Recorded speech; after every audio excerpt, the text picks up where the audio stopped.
And we're back. Been a while, huh? Yeah, why? Been busy, man. Who cares? Nobody cares about youth soccer. Oh, there goes your light already. So we got to connect it. Well, that's one way to start the show, huh? We had it on the whole time. That's why. I thought you said the batteries were good. Well, I don't know how long they last. I just Oh, okay. There's one that's Well, let's pause for a brief intermission already. The first It minute. just started. The first minute in, huh? Fucking started. That's all. That happens, man. That's what happens. All right. Let me pause this real quick. All right. We're good now. We're good? Yeah, we're good. Are you sure? Yes, I'm sure. Positive. I'm pretty positive. Uh-huh. As good as we'll ever be. Sure. Well, we're good now. I mean, your light, whatever you brought, didn't work. Just kidding. This fucking guy. All the time and money I invest in this, man.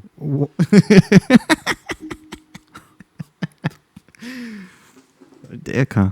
Who's this guy? So, what's up? What's going on? Yeah, it's been a while. Again, I told you, man, I've been busy. nobody cares I didn't think I'd about be. youth clubs. I didn't think I'd be Nobody busy. cares. Just kidding. I know.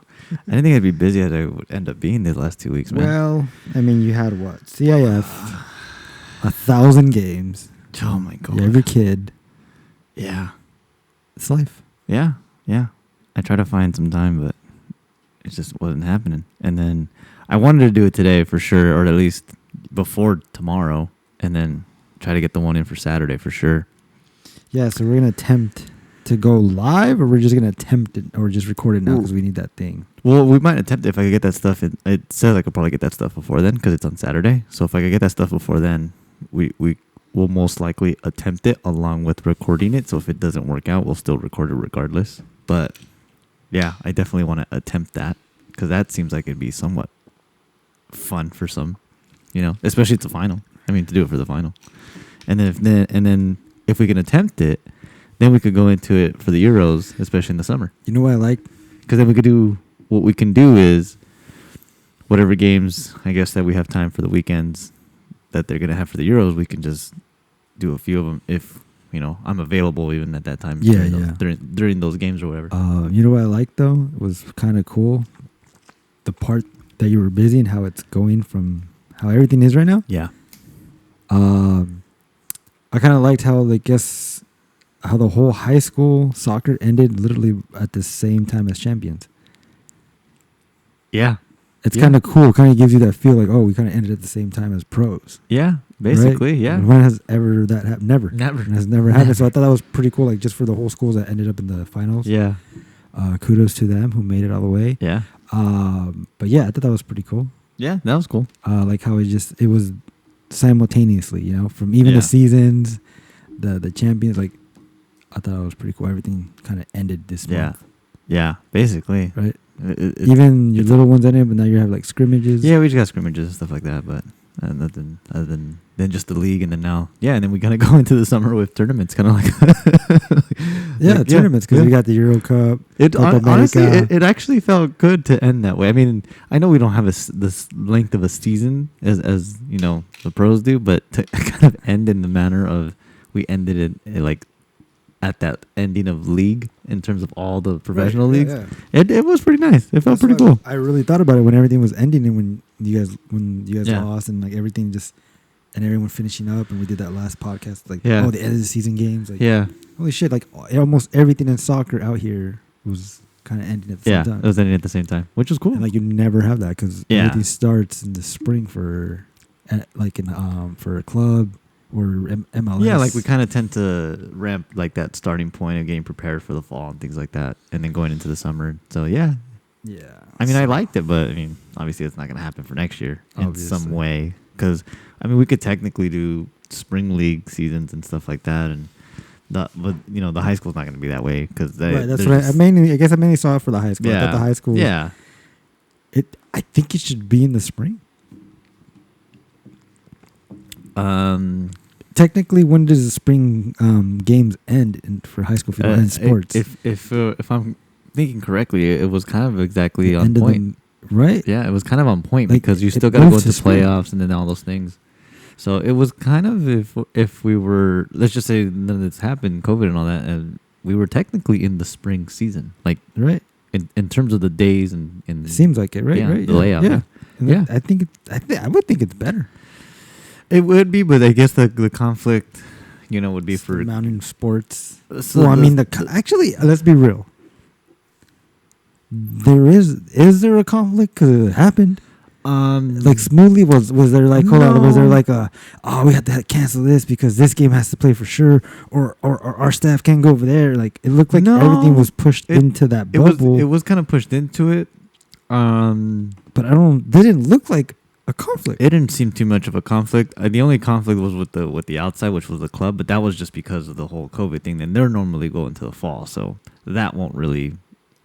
Right, because you guys had I remember I think there was a big gap from high school when it's over to start your club, right? Yeah, even club because you just have tournaments. Somewhat of a gap because because like you said, they're mainly tournaments from spring, summer, and then right the actual league.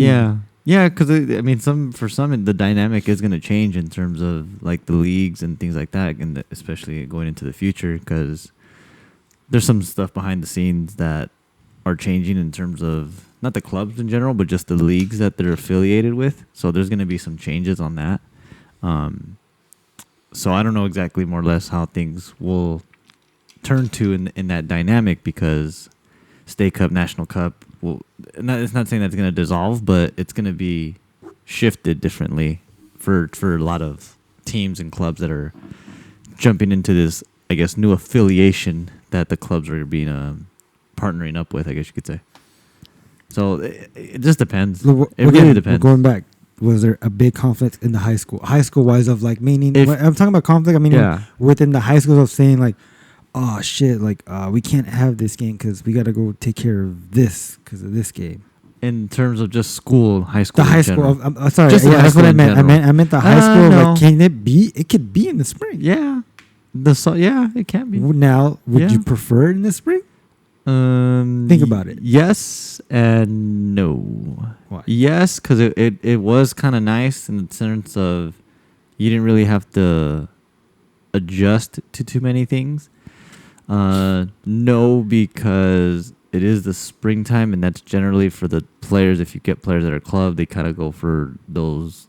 That's what I'm saying. The dynamic of the club is going to change a little bit. So before it was they go to those certain tournaments in the springtime for like college recruitment and things like that, and National Cup and State Cup and things like that too. So it was somewhat. It didn't really happen this year because obviously it was pushed back.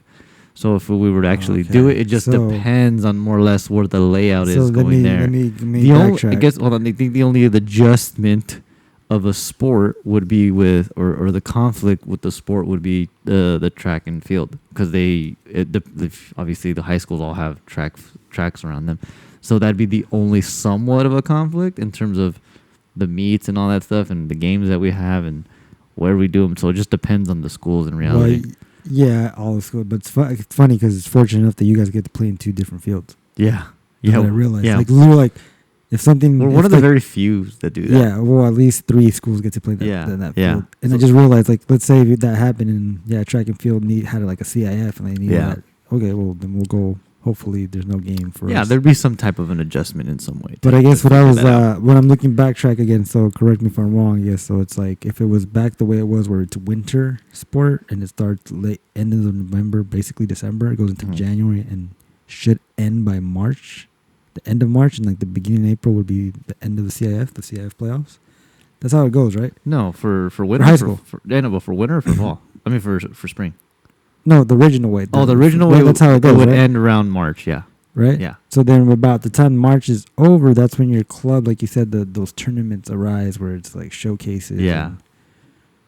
So yeah, it just depends, honestly. It honestly depends. Because again, there's a little... Well, then it is tough. Now that you're telling that... There is somewhat of a dynamic in there where it's like... Then you go back to what we always talk about, like, okay, what coach is going to go to... Let's say if it stayed in the spring, it's like, well, I'm going to go to these tournaments because it's more competitive than the CAF playoffs. I don't know. Yeah, it just again it all falls on the dynamic of what teams those kids are in. Because maybe it by build it could build the competition. It could build. The thing is, it's like it could build. Sorry, it could build. I don't know. I'm trying to look at it in all angles. In a sense of the school, the teams, the competition, and in the sense of like now thinking of recruiting and coaches and them being out there. It may look like it'd be like, I can go catch this weekend, this tournament showcase, and let's say they don't really play the playoffs for CIF in the weekends, maybe just one final, whatever, and be like, next weekend I can actually go catch the CIF final, and it might be the same kid. I might be able to see the same kid twice and analyze it even better than just one game. Yeah. I mean, it could. It's just a matter of seeing how that works and seeing if these coaches care to do those things. Because it kind of, if you think about it, and I'm looking at it more like you kind of get two chances if you're that kid. They're like, all right, I didn't have that great of a game with my club team at the showcase, and we were playing against, I don't know, Cathedral, and somehow I balled against Cathedral and did well. And they were like all prospects at that school, but I did well. Like I think it's one of those like, it could help. Now I'm trying to think what is the stuff that may not help, might worsen, because it's like again with conflicts of games is all I'm thinking of is like, okay, should I go to this game or should I go to that game? The only thing I can think that might not help it is the fact of the teams in terms of club, like where they're at in terms of their team, because it's the spring season. It depends again what team they are. First of all, if they're part of the ECNL or the MLS Next, which is the new academy, in that case, it's going to be really conflicting because the ECNL goes into they go all year, but they take that break between the high school seasons. Right. That's kind of where their break is at, in terms of the winter season. But if it were to fall in the category of the spring, now they're actually going into their spring games where some have to travel, some have to go, where they're at, or more practices and things like that. So that'll probably be the only for players that are in that caliber, which is, I guess, similar to what it already was with the academy players that couldn't play high school. That would probably be the somewhat of a conflict in terms of what players would say, I'm going to go ECNL instead of doing my high school. So it would kind of be, I guess you could say to some degree, in the same categories as what it's been already for players that played academy before the academy dissolved. So that'd probably be the only thing I could think of, off the top of my head right now, that would be that issue or conflict. Well, so either way, I thought it was. Yeah, I'm pretty sure I thought it was interesting how it ended. Yeah, and I think what my point was trying to get. I don't think that high schools would have an issue if somewhere in the future they change the dynamics of what sports should be in what season. Yeah, because we realize that college soccer is literally in the month, but it starts in the end of August or mid-August. Yeah. So that's actually considered getting into the fall. Yeah. Right? They're fall sport. Yeah. You guys are considered winter sport. Yeah. So I guess because when they finish in the winter, right? When the winter starts. So I guess, it's men's soccer in college, it's fall sport. Yeah. So I think that's possible as well. But we all know, I mean, they can do it in college, what I see, but we all know the high school football takes over the schedule. Yeah, it just depends too along the country, because I know in, I guess you could say, in the Midwest, and I don't know, maybe the East Coast, other states, they do it in the fall. So they do their high school soccer season in the fall. Yeah, when I was in Missouri, I remember. And I think a lot of it has to do with the snow over there. With a lot of the states, where it's the whole winter it's snowing 3 inches whatever, how many inches of snow. So it's like we can't even play. So some states, I guess it's different in that sense, because they can't really physically play in that season because of the weather. So I don't know how much of a difference is in other states, but I've heard, the dynamic over there is when their high school season in the fall, it's like, they don't really get the kids that play at a high level, because all of them they're in club. And some of them do, and they tend to just be able to do both or try to balance that out in some way. Right. Others don't. So they're kind of in that same situation in the sense, but in their fall season with their clubs and with their high school. Right. Yeah.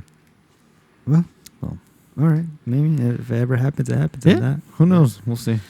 I mean, this was a crazy time to go through it and actually like learn a lot of different, I guess, avenues or just things that just happen and having a better understanding as to why certain rules or regulations are set in place for reasons as to why they can't do dual sports or they can't do two teams at once or whatever. I think a lot of it is just time management.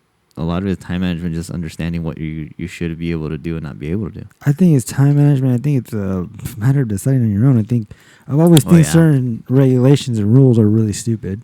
Yeah. In certain senses, like, oh, you can't play here because it's this and because it's that. Well, it's like, what the fuck? Like, if I'm on a certain team, it's not ECNL. It's not like high end. If you're not paying for me and I'm paying you to be my coach in my club, I can go play if I want to go play over there. Yeah. There shouldn't be a rule where like I'm going to get in trouble. Yeah. Because I'm paying for this shit. Yeah. And in high school, I don't have to pay shit.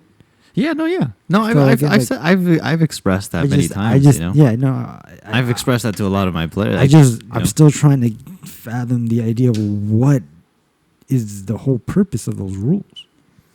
I'm not talking about the obvious of like, oh, too many games and this and that. But again, we're prepping these kids for college where it's supposed to be a higher level of that. Again, I want to say I want to believe it's mostly time management.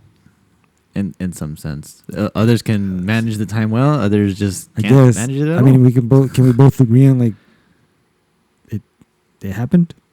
Yeah, like we kind of like we did it. We kind of like killed that theory of time management. Yeah, I believe we killed that theory in some way. In many ways, I think it's wait. That's why I look back at too. Like even with the colleges that played in NCAA for soccer, I was like, you guys had the tournament in spring. Yeah. The fuck do you need it in fall? Or why can't you just do it the whole year or do it literally the calendar year? Yeah, a lot of it. It's literally like we just killed the theory of all these rules and regulations. Yeah. Like to me, it's like you guys are just trying to set it up for this money to be there and this money to be there. Yeah.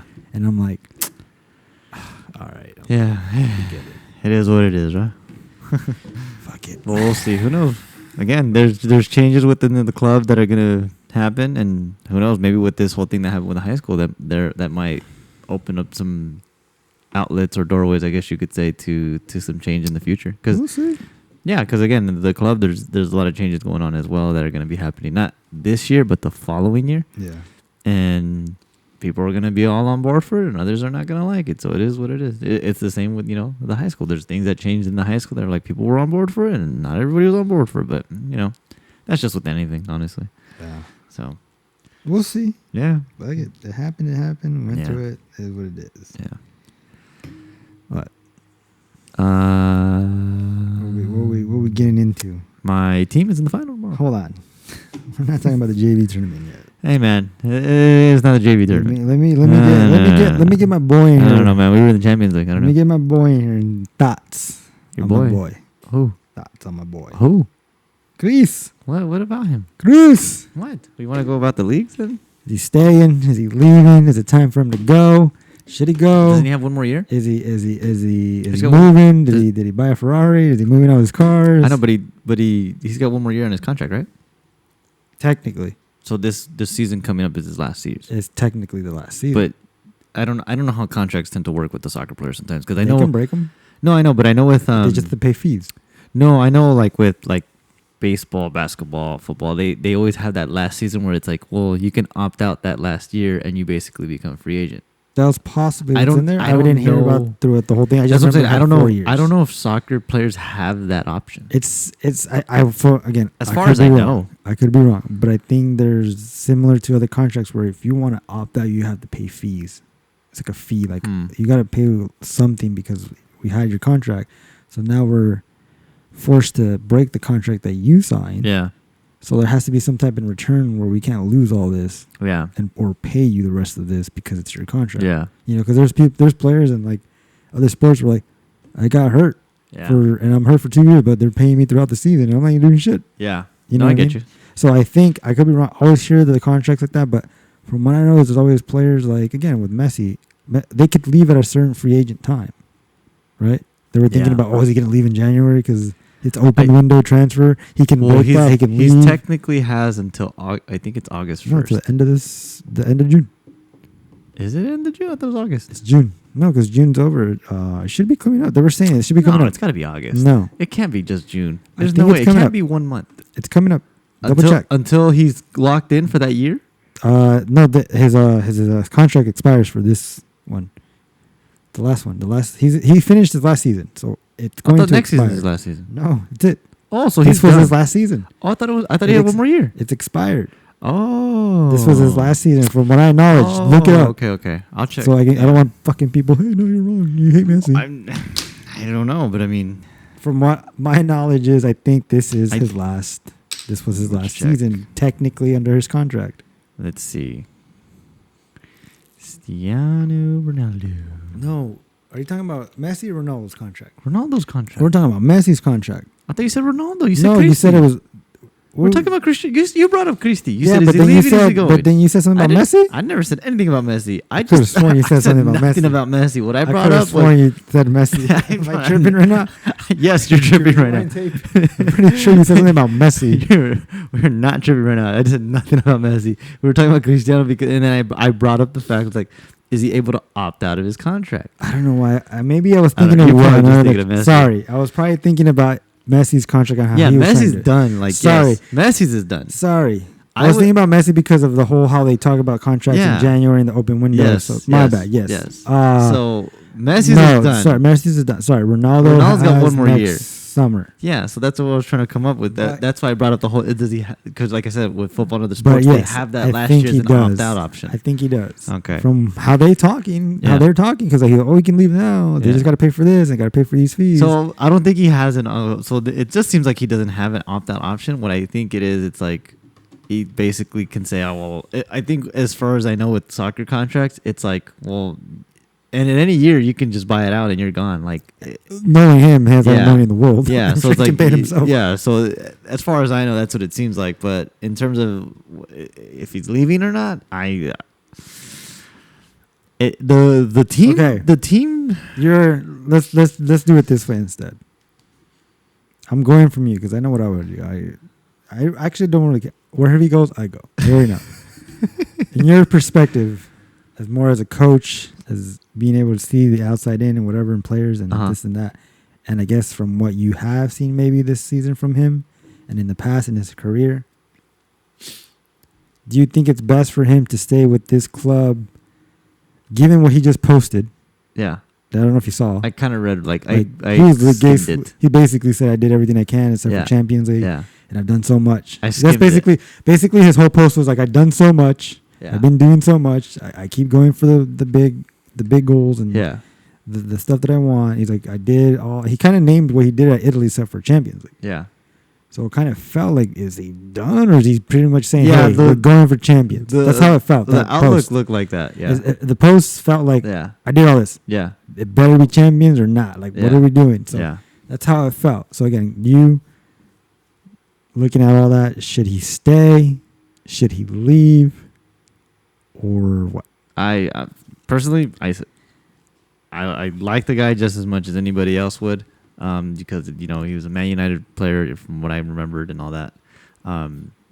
He should leave. I mean, given that they went to champions now. I mean, given that they're in champions, because the dynamic of that team is we barely got in this year with Ronaldo, but. Let's let go of Ronaldo. Whatever money we get, we could probably pick up 3 or 4 guys that can really contribute to the team. And I'm pretty sure they're not just going to get rid of Ronaldo. I'm pretty sure they're going to get rid of multiple guys. Yeah. The other factor was they were saying that, yes, Juve is in there, but a lot of people were saying that, do you lead this team with Pirlo or do you go find another coach? And there's a lot of there's a good market now of coaches that have an opportunity to really go and do something with that. So I guess you could say as the business side of it, they may look into saying, all right, we're going to get rid of Pirlo. We're going to get rid of Ronaldo. We're going to get rid of maybe 3 other guys that we just don't see fit for this team anymore. And we're going to bring in this coach and we're going to target this player and this player and this player and this player. I feel like that's going to be probably part of the plan. Now, if they say, screw it. We're going to stick with what we got. We got the team. We just need maybe 1 or 2 guys. I still don't see them doing well. In terms of what I saw this year, there's guys that are there that are great, but now you got guys that are aging out now. Yeah. Buffon's gone. He's gonna. I think he said already. He's leaving. Chiellini, I don't. He barely had a season. Yeah, he got hurt. He got hurt. He barely had a season. Same age as Ronaldo, 36. Yeah, so he's another one they're gonna need a defender in some sense. Who's the other one? Bonucci. He's another player that's fading out. Aged. They have Ramses that barely played all season. I don't even know why they have. He was a real big miss. Bust. They got a couple guys I would say that are good key guys that could still obviously be in that group, but I still think there's a lot of holes in that team that need to be filled up. I think the goalkeeper position is one for sure. Yeah. What's his name? Szczesny. I can't say his name. Szczesny. Yeah, Szczesny. There you go, Szczesny. Don't get me wrong, he's good, but I don't think he's the caliber to be at a. He's good, but I don't think he's top. Yeah, he's not a top guy that should be. Yeah, he's not a guy that should be. If the goal is to go Champions League, he's like you gotta. That's one. Well, here's. I know you're going somewhere, but here's one thing they hinted. Because what's his name hasn't finished or signed his contract or extension. Again, I could be wrong from last what I heard. Yeah, was Donnarumma from Milan, the young goalie. Yeah, and I watched the season of Serie A. Yeah, he's still legit to me. Yeah, even when he started at 16 and 17. Yeah, like he's still legit. No, yeah, he's and a if good they one. can grab that somehow, because basically what Juve has going on is financial stuff, and they're in the midst of like. We've got Ronaldo. Now we got this coach. Now we got these players. How do we literally like pull this apart and save the money or use the money that we can to get players to play around this guy for one last season? Yeah, it's gonna be tough. Yeah, you can't. I don't think you can. It's going back to what you said. It's the coach, and now even they're hinting like, oh, what if Zidane goes over there? Yeah, that could be too. But then I wouldn't like. Fire Pirlo in a sense of like you're not welcome at the club. I would be like, hey, we're kind of gonna demote you, or we can put you as an assistant, and you can. I would find a deal of like, hey, we're gonna cut your pay because you're gonna be assistant and you're gonna be the team that you wanted last year, which is the U23 team. Yeah, let's do that, and we'll bring in Zidane if we can afford that guy, and sell the players that didn't think we could do, and get. Fine, like I said, possibly Pogba, possibly a De Bruyne if he ever wanted to play with Ronaldo. Yeah. Players, those type of player names is what Ronaldo needs. Oh yeah, for it to go to champions. Yeah. Yeah. Ribiat, Ramses, Bentancur kind of failed me. Those three midfielders were just like you guys didn't. The have one I was surprised that just wasn't. I mean, I thought he would do more, but I think injuries hurt him too. Was De Ligt? I think he still did well. He did okay, injuries, but I think the injuries, in terms of what he could have I agree with you done, on the injuries. Yeah. But that comes with any type of physicality player. Yeah. And I think he needed more time than to rush it. But again, I feel like Juventus was so into this like notion of like, oh, we got Ronaldo, we promised people fucking champions. So it was one of those like, we got to fucking throw him in there most of the time, because there was times where I was watching the game, I was like, what the fuck is De Ligt? Is he really hurt, or is he just not doing well? But every time he played, he would do well. But he would go all out, and yes, he would get some injuries that nicked him and took him out for a couple of weeks. So I could kind of agree with that, but at the same time, I think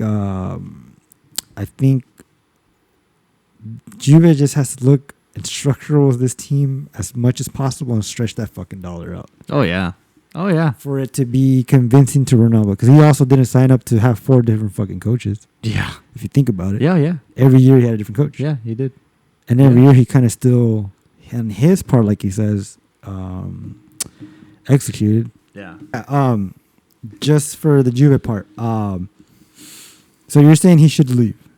We get all the structure of why, and that's your reasoning. The you don't think there's just a lot of holes there. There's a lot of holes, and you don't think they'll be able to like execute over the summer. Yeah, because with the value that he's worth, I think you could get more players. I wouldn't say obviously at that quality, but to at least produce well enough for the team to perform well. Let me get this thought in before I even forget. I know I asked about Ronaldo. No, this kind of just opened my head, or just my thoughts on like the surrounding of Ronaldo and Messi. It seems like these both players just fucking took the club's money. Like they both sucked these clubs out of their life. Like Yeah, like because it looks like they're stressing, or they're both these clubs, and even Real. There's like how we just talked, like, yo, like we just took out all the money, and these teams are freaking out. We can't get the best players to be around you now at your age. Yeah, because you did everything. Yeah, and now that money's getting to you, and we it came at the worst time because of the pandemic. Yeah, and there was no fans. Yeah, so it was like you're still taking all our money. Yeah, and these three clubs, because if you really believe and think about it, the clubs that stayed in the Super Club or the Super League are still Barca, Juve, and Real. And it's the three teams that had Ronaldo and Messi. Well, Messi, Barca, and Ronaldo and Real. It's like these teams are hurting money because they gave it all to those two players. Yes. And it's hard for seeing these. Real did some other stupid shit with Bale and fucking Hazard and fucking and the other guy that came in from I don't know where the fuck he was, something Osage Polo, whatever. Was he Poland? Is it Odegaard? Was he Poland? Yeah, I think it's Polish or Norwegian. No, not the young guy. The other guy, the guy they just got over the summer, and he played like for 4 or 5 games and he got hurt, and they sent him back to his team. Is it German? He was in Germany. Was it German team? I don't know which one now. Do you remember they got him first, like in the beginning of last summer? What is his name? He has like a Aldrich last name. Dude, just fucking look it up, bro. All you gotta do is look it up. Remember. But do you get who I'm talking about? There was a guy that was like a forward. I want to say from Croatia because his last name. Odegaard. You're talking about the guy from Norway, the kid, right? Yeah. You're talking about the blonde kid. Yeah, that's what you're. No, yeah. I'm not talking about him. They didn't pay a lot of money for that guy. He's German. I think so, or Croatian. Let me see players. Literally, they just sent him back to his team. I don't know if it was on loan, but they sent him back to his team. How do you look for that? You just look at. I'm just looking at. Yeah, I'm gonna find. I'll find it right now. Let me see. It has all the transfers here. Martin Odegaard, Luka Jovic. That guy. Oh yeah. The center forward. He's from. I think he's Croatian. Is he? I don't know. Serbian. Okay, so remember. Okay, so they got him. So there was a lot of money to pay for that. Him and the little Asian guy. And then I'm talking about big money. Oh yeah, he was. Yeah, him and after Hazard, he got him and Odegaard. Odegaard was worth 50 million. Yeah, and Jovic was 21. Yeah, they signed those two guys. But they ended up selling Odegaard. Huh? Didn't they? They ended up selling him. No. No. They put him on loan to Arsenal. Still? Yeah. I thought he sold him. No, anyways, all right. So yeah, but talking about that was a guy. My whole point was all these players that they're spending on came at the wrong time. So what teams? What teams can really build? We're sticking to Ronaldo now. What teams can build with Ronaldo if he goes? Let's say Man U, because apparently they're like one of the richest teams still. It's got to be a team that's just generally structured in the sense where it's like we just need like Man U structured. Is Man U that structured? We're far better structured than Juve. Yes. Did you get in Europa? No, we got the only reason we were already in Champions League. We got to Europa because we got third. The last game. And we lost the last game. But the thing was, everyone was injured, and then we didn't have Cavani yet. We got Cavani after. Oh, that's right. So he wasn't even there yet. Right now you're more structured. Towards the end of because not the whole season. Yeah, because the beginning of the season it was a good team to have. Like, wait, did we have Cavani in there? I can't remember. I thought we got him in January. I can't remember. I got it. I'll double check it right now. But regardless, not everybody was fully fit. I know that for a fact. I remember that. And then January came around, and that's when we started. I think we got Cavani, we got Diaz, we got like a bunch of other guys that came in. And then all of a sudden, players started to get healthy and started to play better. They said Luke Shaw all of a sudden became the Roberto Carlos of the season because we went and got that guy Diaz from Porto. And because we knew Shaw was hurt and wasn't playing well. And then once he became 100% healthy, everyone's like, where did this player come from? Well, where was he this whole time? And it was because they got somebody to say, we're going to replace you, man, if you don't pick it up. And sure enough, he did. And I see the memes every single time.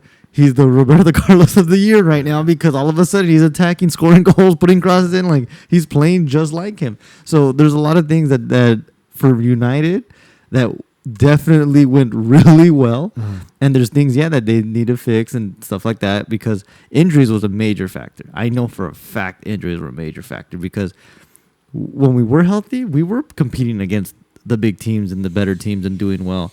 And then when the injuries came in, it's like, man, we're losing that game. We lost that. I honestly don't think if the team that we have right now, if we go back and have that same team through Champions League, we go through the next round easily. All right. So now as I'm looking and thinking about it, I don't think there's one team for Messi and Ronaldo right now. The way they used to play. No. I don't think there's one team that you can jump on and be like, I got all-stars on each position. No. For Messi, I'm pretty sure he's going to stay. Ronaldo. Hold on. Because even if Ronaldo went back to Real, they're not the same. No. They're not the same team. They don't have the same players anymore. And obviously, I don't think that coach is going to stay there again, even if they knew if Ronaldo was coming back. Yeah, Zidane's leaving. Yeah, so even if it's just, I'm just saying, like, if it was going that way, like, so right now there's teams. It's crazy because there's a lot of teams right now. We're losing coaches. Coaches are stepping down, and there's a lot of players on the market, and then there's coaches that are doing well, but now are like I said, stepping down and looking for a better team. So yeah, like the players. Yes, but there's more. There's actually more. I would think there's more coaches in that matter than players. Seems like it. For them to find a team to go to and say, okay, I've been at this club. I did all I could do here because this is what I was given. But he did so well. It's like, oh man, that's a coach. This club's like, that's a coach we're eyeing. We want him or whatever, And there's a good handful of those, and it's now more or less. I think that's going to be the first thing to fall into place is going to be the coach. What coach are they going to bring in, and then what is that coach going to want to go and get and bring? Well, I get that. All right, let's just finish the Ronaldo thing, so we don't get too sidetracked on the other one. Yeah. So where we're going with having a team that's structured for him. Yeah. And I was like either Manchester, because I was thinking more about affordable. Let's say he went to Manchester. Does he have enough players to go to the final with him? Yeah. If they let's suddenly say that's an actual, I wouldn't swap. say a final, but I would let's say if it was a swap of Pogba, because again, how they talk about Pogba and what they think about Pogba and the time and the big swap money or whatever. The only team, if they go, we'll just stick on that. If he leaves, let's say if he leaves and he goes to Man United, I don't believe that the goal, or like you say, I guess you could say the goal for the team is going to say, we got to get to the final next year. I think the goal for United is going to be, let's get out of the group first, because they've been in it and they got out of or actually no, last year was the first year they've been in it in a long time. They should have been able to get out of the group, but they didn't. And I'm pretty sure the goal for that season was to get out of the group and maybe get to the first round at least. And then I think this year now is going to be, obviously, stay in Champions League, get out of the group, and probably at least win the first round. With Ronaldo coming in, they might push that maybe a little bit further, but I don't think the goal is going to be the mindset of saying, well, we got to go get to the final and win it. I think it's going to be kind of like, all right, we got out of the group. If we get to the first round and win the first round, then the next season, obviously, so on and so forth, it's going to be constantly wanting to get to the final. Like, for example, PSG would be that type of team and saying, we got to the final last year. The goal again is to go to the final again this year. That didn't happen this year. So the goal again this year is for Pochettino. They're going to tell him, you need to get the players you need, and you need to be in the final next year.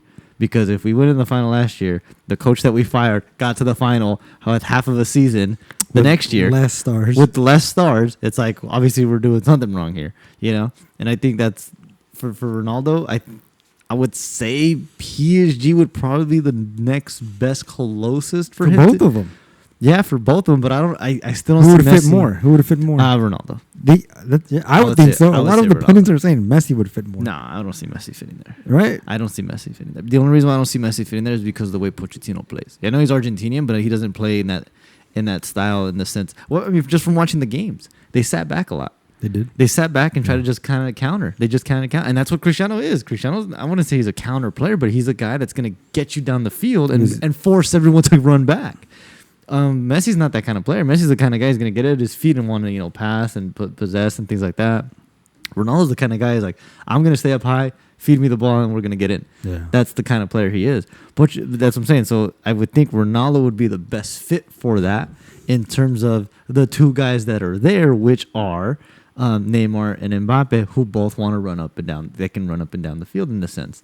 Messi's not a guy that's going to be running up and down the field anymore. Ronaldo's still a guy that can go if he wants to every now and then. He'll have his spurts or his little moments here and there, but he'll give you more in that sense than Messi would.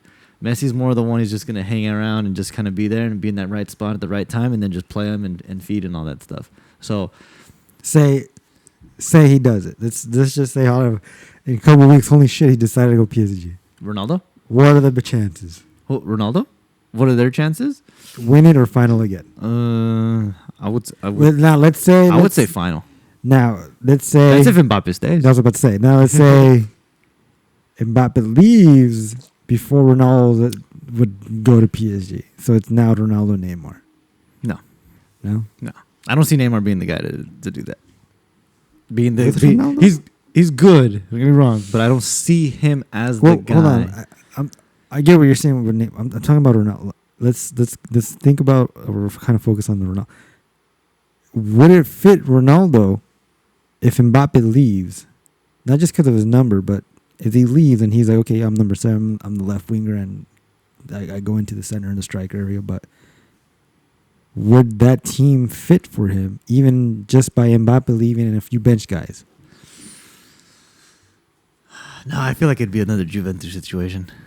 So you think Mbappe is a huge impact for Ronaldo? Yeah. Because it fluctuates. I get it, but I don't know at that point of that. He'll be 23, I think, Mbappe, by next season. Yeah. Because that's what happened with Neymar. But I don't know. No, but I'm trying to think. I feel like that's what happened with Neymar. What I'm trying to do is like, when Ronaldo gets into these teams, obviously he's going to be the main goal scorer. Yeah. And he always has been. And I noticed dynamics. I'm not going to go on the last game of Juventus and be like, oh, look, without Ronaldo, they're fucking amazing. Like, they played amazing without him. Yeah. But I don't know if that's how it would have been the whole season, because there was times when I told you at a gap where, like, look, he had COVID, he can't play. They're losing every game, and then he came back, he won every game, right? Yeah. So I guess what I'm trying to get at is, like, I feel like if Mbappe, let me just get this sorry. Mbappe thinking I'm 23. Do I really want the best player, one of the best players of all time ever, to be on my team and say, you know what, you take all the goals? But I'm 23 and I've been able to make all the goals more than Neymar. Yeah. But am I really going to give this type of season of like, take over, man? I don't know how Mbappe doesn't really give me the feel like, not that he's not the guy. I'm saying I'm the guy I want the goals like how Ronaldo is. Yeah. I feel like he's a mixture of being very humble and sincere and like, I'm a team player, but I still want these goals that I can get and do. But am I going to be that guy? Fuck the guy next to me. I want the goals. Because we all seen Ronaldo play on the field. Yeah. He gets mad when he doesn't fucking score. He throws his hands up. He's like, what the fuck? Even when the goal goes in from his other team, you see him running down the field like running like to the first ball. He's like, what the fuck? You should have passed. Like, dude, you fucking scored. Like, you won the game. Like, it's rare. Like, when he was in Madrid, he would do that a lot. And in the second year of Juve, I saw that more too. So, but with Mbappe, I've never seen that. I know he's only going to be 23, but is he? You think if he was there, would he give up that massive impact of his game for Ronaldo? I would say that's the thing you got to kind of think of. To some extent, because we saw it with Neymar, and I wouldn't say he did completely to the point where it was obvious, but I think he kind of pulled in his own and said, you know what, I can't rely too much on this guy, so I'm just going to do my thing. But correct me if I'm wrong. What I'm talking about is like we've seen it with Neymar, so let's go with Neymar. But has he? Hold on. Has again? Correct me if I'm wrong. Has Neymar ever had 40+ goal seasons? No. In his life? No. So he's never been that player? No. Yeah. That's what I'm saying. But I think it worked out with him and Mbappe, being like he wanted to be the guy of like out of the Messi shadows in a sense of like, give me the ball. I want to be the show when I'm having the ball. But what I'm talking about, when Messi and Ronaldo step on the field, these guys are going to bring you 30+ goals or 40+ goals. Yeah.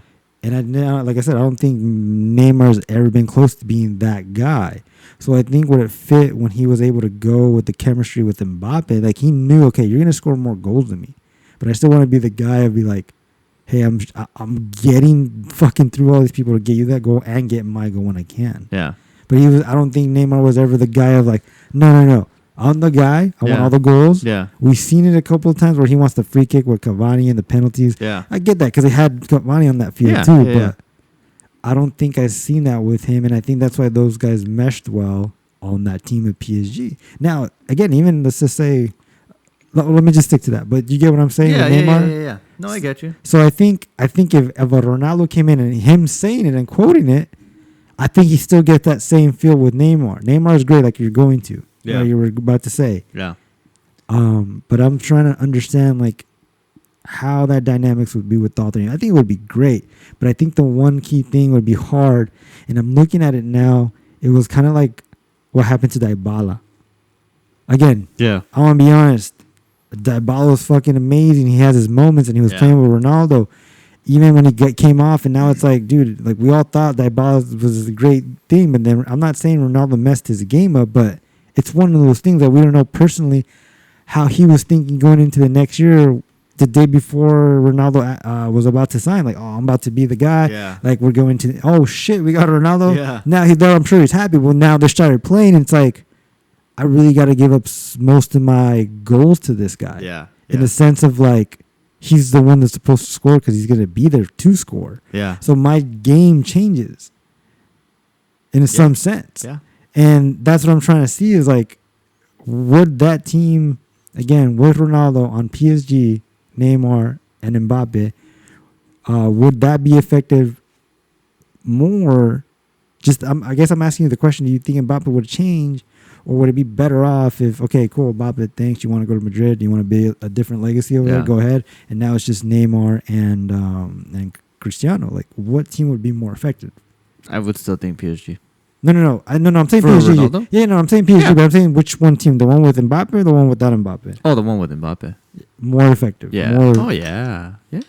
Because it would be in that sense of what Suarez, Neymar, and Messi were, and when I think it was Benzema, Ronaldo, and But do you get what I'm saying? Yeah, no, I get what you're saying. What I'm trying to say is that I hope.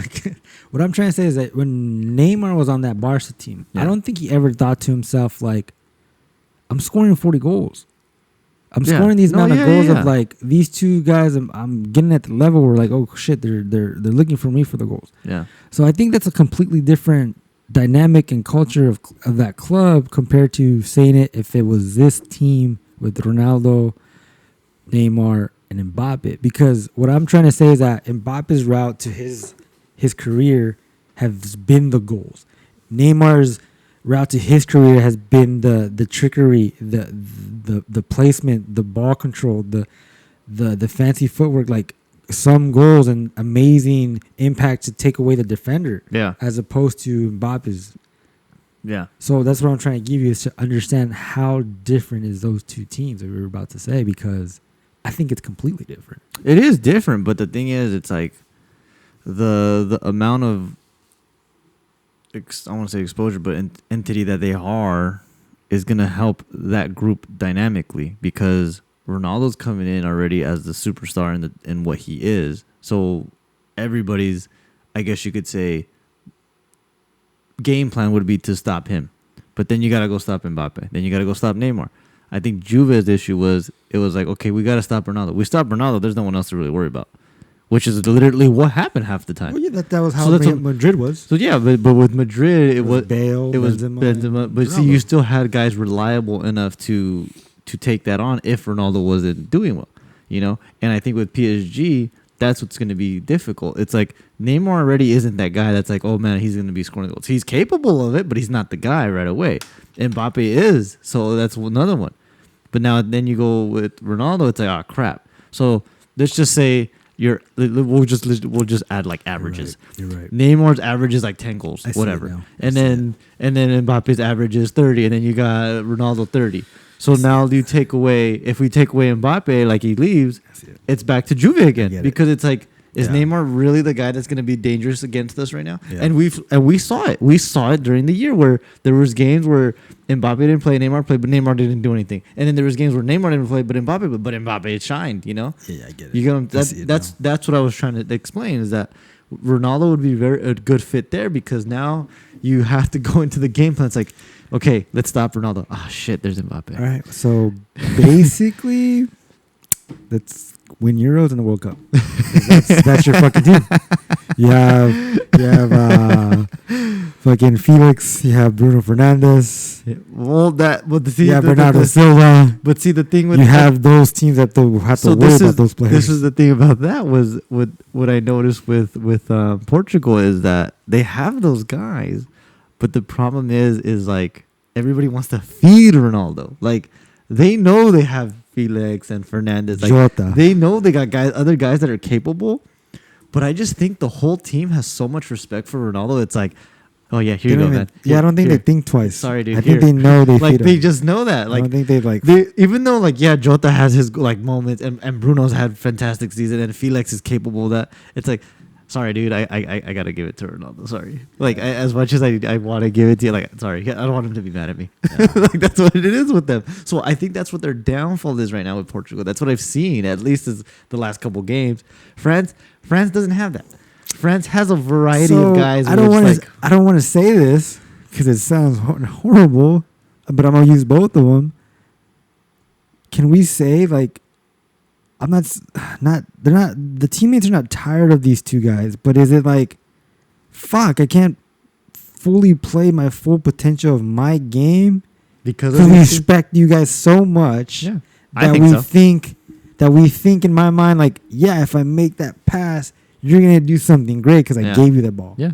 Instead of like, oh, I just got my goal. And they're like, all right, cool. Yeah. You got your goal. Cool. But it wasn't Ronaldo or Messi who scored. It was that guy. Yeah. I believe so. I believe so. Does that as a coach, how do you, I mean, I don't know if anyone beside the coaches who's coaches these guys recently could like even think of like, I don't know what to tell you, the press or tell other people. It's like, what do you want me to do? Like, the only thing I saw recently was, like, Juventus didn't play him. Yeah. And they did good. They did great. Yeah. 4-1. Yeah. And I'm like thinking in the past, like I said, he was caught with COVID or he couldn't play. And like the team was doing horrible. And when he came in, he won all these games. Yeah. So again, I'm trying to think, should I say like, is it time for these guys to be like, yo, like you guys are just taking everyone's talent away from their own selves of like, like, I mean, but it not in the sense of like, hey, you guys suck. It's more like, yeah, you guys are scoring. They both scored about 30 goals, 30 and 29. One of them had a good amount of assists. The other one, now all competitions, I'm sure they had like 35 or 36 goals from what I can think of top of my head. So I still can't even say like, well, they're not scoring. They are scoring. They are doing things that they still can't. The credit that I gotta give to for both of those two is the coaches that were with them in their so-called prime time, when they were just like those years. Because like I'm pretty sure we can agree that these last couple of years, it's like I don't want to say they struggled bad, but they struggled to a point where it was like they still got their 30 plus goals, but it's like, if you had a better team, would you have had 30 plus goals or 30 goals, or would you have had more?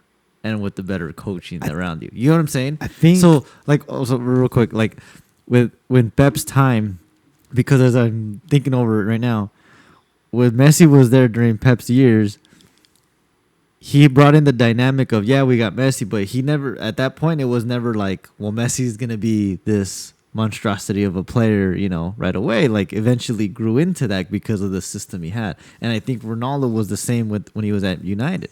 The first couple of years, he got his years and he grew into it. But Sir Alex Ferguson always had his dynamic of what he wanted for his team. When he went to Madrid the first year, he struggled for a little bit because the coaches weren't all that great. I can't remember. I don't know if it was Mourinho that started that first year with Ronaldo, or if it was somebody else, and then Mourinho came. But when Mourinho was there, it was the same thing. Mourinho. I think it was someone else in the beginning, and then Mourinho the came year in. after Mourinho came. Yeah, so see, it was that kind of dynamic, and then Mourinho didn't do much. I think he was just there for that year, and then they got rid of him. He never won champions. Yeah, I think he just won the league. He was there. I think he just won the league. He won.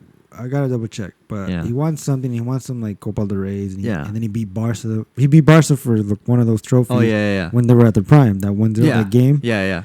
He beat them then, and then because then he left. I remember he left, and then he went to Inter, and then they brought Ancelotti. They brought in Benitez. No. Yeah, Benitez came in after Mourinho was Benitez. Yes, Benitez was there for like 2 months, and then they got rid of him, and then they brought in Ancelotti. No, I think it was the other way around. I think Ancelotti came in. No, Benitez didn't come in after. You gotta double check because like I think Benitez was there, and then they brought Zidane.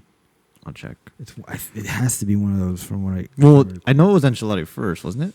And Ancelotti, no, hold on. It has to be then because Ancelotti won a champion. Yeah, that's what I'm saying. And in the second year, it was Benitez. Like I said, it was Benitez, then Ancelotti. Double check, man. I'm gonna check. I know. I fucking used to go for them. I know. That's how much you really pay attention to your. This is all about my boy. Jesus, Zidane. Does it have it in order? Somewhat. He's been there since the 2016th. Zidane. Yeah, January. And then who was there before? See, so that was when January of 2016. So that whoever was there, I'm gonna check. I'll double check what. Was it Benitez then? It might I have thought been it was the other way around. Or you could have just done Ancelotti. Oh yeah, Ancelotti. You know what? You're probably right. And Carlos Ancelotti. Let's see, career. He was there from June 2013 to May 2015. Yep. And I'm pretty sure it was Benitez. Fall. Sorry. I was right. Right? Oh, no, you were right. It was him, and I think Benitez came in, and they fired him, and then they brought in Zidane. So because 2015 is when when Ancelotti ended with But when did they start? Madrid. 2013. And before that was 2012. 2012, and I think it was Mourinho. Yeah. So we kind of got it. So it was the other way. It was the other way around. Benitez Ancelotti for like 2 months. Yeah, because Mourinho ended in 2013 of June. Yeah. See? So yeah. Oh my shit. Sorry. Weird. Confusing. So yeah. So what were we saying? The coaching that they had in the terms of their prime, that prime years of them winning. So which was what I was saying was that it was the coaching, the dynamic that they put around that player without them making them the main attraction. Because when Ronaldo went to Madrid, see, like we just saw, Mourinho didn't do much other than what he did. I think it was just league, and then they got rid of him, and then Ancelotti came in, and that's where it really started to build in to what they were doing, and then they got rid of Ancelotti. Benitez came in, which I still don't understand why they got rid of him to this day. If he won the Champions, he won back-to-back, didn't he? No, he was the only one that won the first La Decima. Oh, okay. He won La Decima, which again it was the 10th one. I'm like, okay, so he did well. I think I'm trying to, because it's weird when this is the second.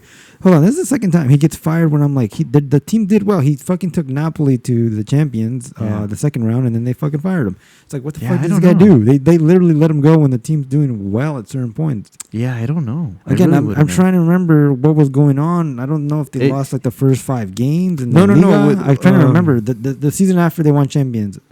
I think he left at the end of the season. He left at the end of the season? Yes. Yeah, so I don't know. I don't know what was the purpose of that. Yeah, I don't know either. Like he's doing so, he could have got 4.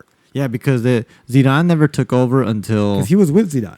Yeah, no, Zidane was the assistant. Right, I remember. Like he was. But Zidane never took over until like 2 coaches after. It was Benitez, and then no. Then it was Solari, and then it was Solari was there for like 2 weeks, and they fired him. Where? Madrid.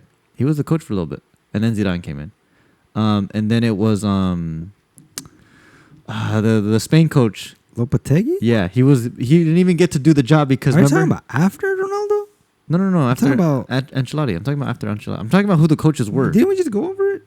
Yeah. Wasn't it Ancelotti, Benitez, then Zidane? Oh, yeah, sorry. Yeah. You're talking about after all Zidane. Yeah, sorry, when they brought him right back again. Yeah. Dude, I'm sorry. Sorry, my bad. So you're talking about their prime and like, okay. Yeah. This not confused. I'm getting out of hand here. I'm trying to go to the point where I'm saying what were we getting to the point? So my point here, okay, I really went way off track here. My point here, my point about this was the fact of why they were able to do so well with these players in the terms of the times that they were in. But we got the coaches down. Yeah, the coaches 3 coaches for Madrid. Yes, with Cristiano. Yes. Go. Okay. Trying to figure out where the fuck we were going with this. What I'm trying to say was the reason why they were so successful and why they weren't so just like fluctuated as that's the guy, like we have to give everything to him, was because at the time that they were, I guess you could say, not necessarily coming up, but their prime year, the coaches that they had didn't just rely on them. They had the guys they had around them and played the way they wanted to play, not for him. They played the way they wanted to play for the team. So with Messi, We knew it was obviously Messi was the goal scorer, but the guys around him are for me were the reason why he was. And it was the same for Ronaldo. I'm not saying Ronaldo wasn't a great player because of the other guys, but he obviously brought his game that he had, and same thing for Messi. But if it wasn't for the way they played, because we saw it, Mourinho had a fantastic team still, but he didn't really get to do much. Ancelotti had the guys or whatever, but I think Zidane is the one that really brought out that group, because it was technically the same group with Ancelotti. Yeah. So I think Zidane just had a better form of being able to bring out the best of Ronaldo and all the other guys around him, because it was technically the same team for however many years they've been together. Even that, because Cruz was there with Ancelotti, Marcelo, Sergio Ramos, everybody was there. Yeah, and there was maybe like one or two pieces they would add here and there. But they had their, I guess you could say, core dynamic of what they wanted to do with the team. Check one thing. I think I want to say there was a reason why they let him go, and I think it's because he didn't win league during the time they won champions. And I think they wanted both. Ancelotti? Yeah. I don't think they won league when they won La Decima. Because apparently Ronaldo only has 2 league titles out of all the times he's been there. Oops. So he was there 2015.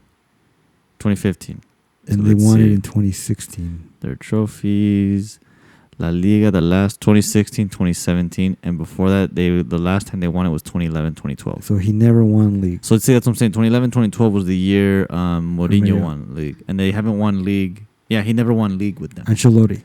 So I think that's why they possibly let him go. Like, hey, how did you wanted us champions, but we wanted all of it. Yeah. And I think that's why they let him go. Which is tough. Yeah, of course. We got you champions. Yeah. And I think Zidane won. Zidane won 1 league, and the champ is that 1 year with Ronaldo. Yeah, the 2016 through the 2018. Yeah. Yeah, and 16 and 17 was the year they won the league. And that was the year he came in and took over. Yeah. So, yeah. Yep, that's generally what for me. That's what I see it as. That's what I've seen. That's why they've been able to be so successful. They were so successful during those times. So going to my point was the reason why they're lacking now is because of what they were then. Everybody's giving them so much respect to be like, okay, we're gonna give you the ball. Like they've thrown the whole game plan of having everybody be contributed to the game now to just saying we gotta involve Ronaldo. We gotta involvement. Like we need to. It's like the movie, pass it to the Italians. Like that's literally what a lot of these teams have been, because with Ronaldo, we've seen it firsthand now. It's like when he's not there, the team plays great. And then when he's there, you just see a whole different dynamic. Yeah, he does his part and he's obviously doing well. But the dynamic now is, especially with Juve, because there's not a lot of good big names on that team, it's like, okay, we just got to focus on stopping Ronaldo. And when you do that, everyone else is like, who else do we give it to? So then, and the same things with Messi. Let's I would think, because with Griezmann there, we would have thought Griezmann was going to do something. Any other player that was there still. Yeah. I guess. So what do you? Let me ask you then. To finalize this whole point of Ronaldo and why he was going to leave and what we thought he's leaving. I think he should. There's 2 sides of it real quick. I think he should stay, but I also think he should leave. The only reason why I think he should leave, if there was no big structural change, which is going to be hard for Juve in the summer. That's the only way I think he should leave. And if he should leave, it should be PSG with Mbappe. Do you agree with that and how you put it? That's my thing. But if he stays, hopefully they structure something and get as far as he thinks he can. Now, I guess where I was going to is, is it safe to say for you that I think their time is up, in a sense? Like, look, I don't think any of these teams, wherever you guys go, will have a structure for you like they did in the past. Mm-mm. Not even if Messi went to City, and like you said, if they went to City, and if Ronaldo, those 2 guys, PSG and City. The only are those the only 2 maybe teams that are structured I would enough? say they'd be close enough. More than the teams they're on right now, right? More than the teams they have right now. Because I'm talking about, we'll get to the other players that are like going somewhere like Kun Agüero. Like, is Kun Agüero the guy that's going to help Messi right now? Out of all the other players that are out there, probably they're going to need more, right? Because I think Kun Agüero is a great... Yeah, it's going to be a good addition, but... He's a great addition, but I was going to say, I don't see a big difference from what they're bringing into if they should have just kept Suarez. Yeah. To me, they're kind of similar players. Yeah. in some sense. Well, you got to not remember, exactly. Well, you got to remember who got rid of Suarez and who's bringing in Aguero. The president. So the president before was the guy that said, "I don't want Suarez anymore," and got rid of him. Whereas I'm pretty sure the president now would probably have been like, "Well, I want Suarez," you know. Mm-hmm. So there's that dynamic. If let's just say Ronaldo went to PSG and Messi did go to the City, you can already tell Pep is not the type of coach to say, "You're here, okay, we're gonna take care of you." Pep's the guy that's already like, "This is the team. This is how I want it. This is how we're gonna do it." Because perfect example was Aguero. He came back healthy. He came back 100%. But he's like, "Sorry, man. We're here to win. As much as I love you, much as I care about you, much as whatever, we're here to win." Yeah. And he showed that. You know, he was emotional about him leaving, but I could see why he was emotional, because he wanted him to be so successful, and it was just difficult for him to leave him out because of what the success the team was having. Yeah. So it's one of those dynamics, you know. So I guess you could say the best option if Messi were to leave, it would be City, because Pep's not going to just change his whole dynamic for one player. He's not. It's proven. It's been shown already with all the players that he's had, everything that he's been doing. It's been shown. Like, he's not going to just sit there and say, "We're going to just do everything for this player." He did it at Munich. Munich was the same. He went in, and Philipp Lahm was the left back for countless years and says, "Nope, I'm moving you here because I believe you can play here better." Right. You know, and somehow it became that. Like, he just made him a better player somehow. And it just that's just how I see it in terms of that end. But yeah, for Ronaldo at PSG, it just, until somebody can, if by some divine miracle, if Zidane goes to Juve and Ronaldo stays, I would say they'd have some more success if they bring in a better dynamic of players around him. Because I think Zidane and Pep are probably one of the two that can really say, "I don't care who you are, this is how we're gonna play." So you're on Zidane's side now. You're on Zidane's good side now. After many years of being a coach so far, after everything's done. The only way I could kind of really fall to his side more is seeing him leave Real Madrid and going and seeing where he goes, and if he can really bring in whatever he did there, like, somewhere else. Because I still think at Madrid he didn't have that much control, as much as it seemed like. I don't think he did. Yeah, you're right. Because I think you're right. The owner there is like his hand in everything. So it's like, if he tells him, "I want you to play this guy today," Zidane's like, "Okay," and you know. And I think Zidane had good ideas. He was able to boot out Bale. Yeah. And that president brought in Bale. Yeah, so I don't know. That's what I'm saying. So I think there's something there with Zidane. I just think he needs to go somewhere where they allow him to have more freedom to do what he wants, in the sense. Because I think when the president was happy with the players he had, I think that's where we did see the best out of Zidane, because that at that point you had Ronaldo and you're just like, okay, you play however, but just make sure Ronaldo plays every game, and then that was probably and he did his thing.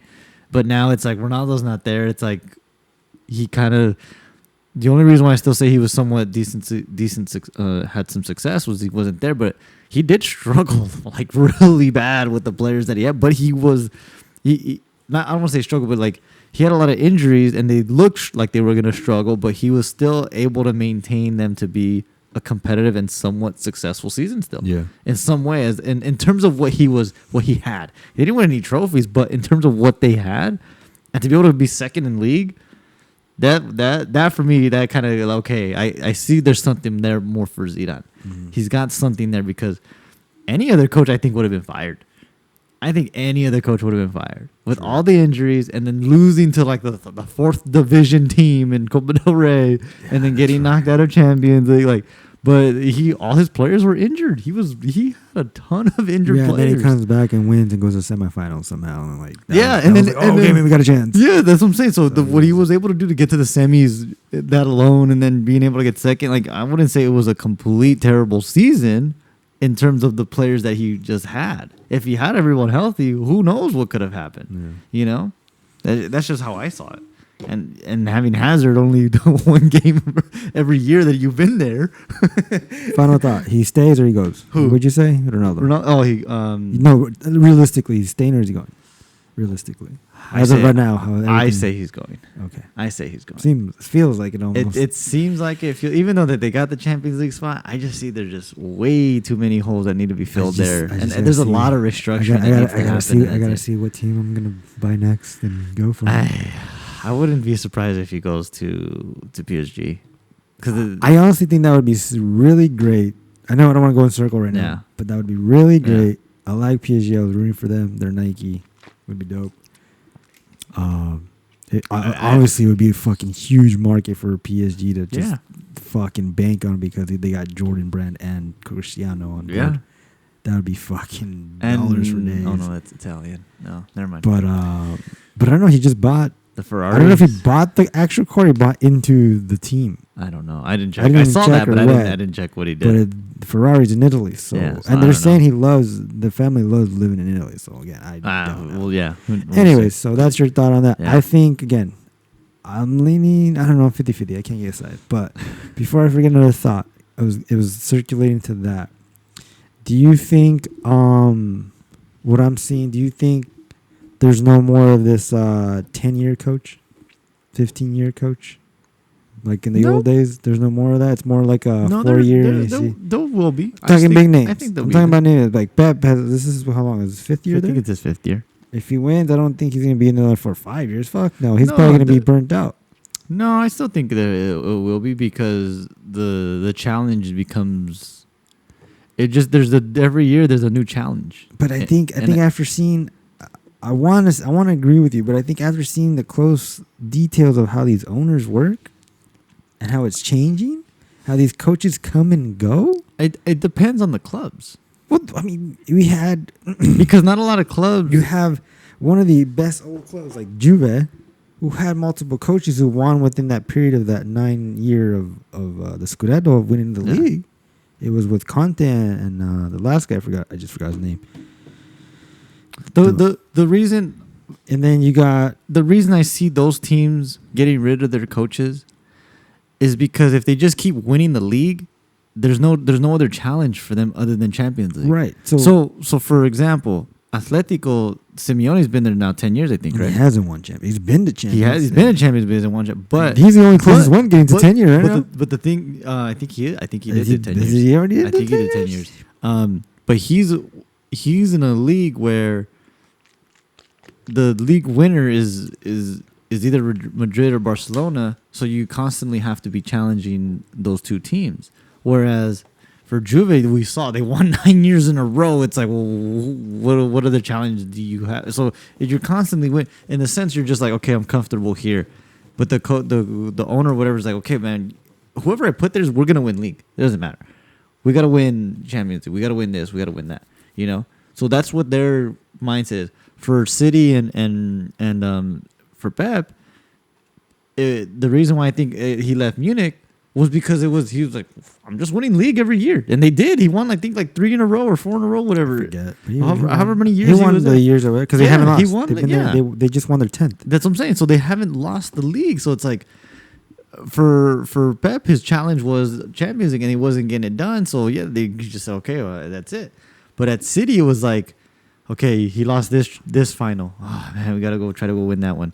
He lost the league, but then he won the league the next year, and then he lost and he wins the next year. Now he's it's gone back and forth. And then Champions League, he was always inching closer and closer and closer, and now he's at the final.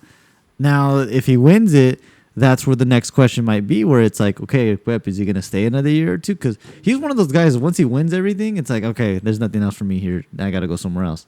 And at Munich, he was just constantly winning the league, but he was never really inching close enough with Champions League. He was getting beat he got beat by Barca really badly that one year when Barca won it.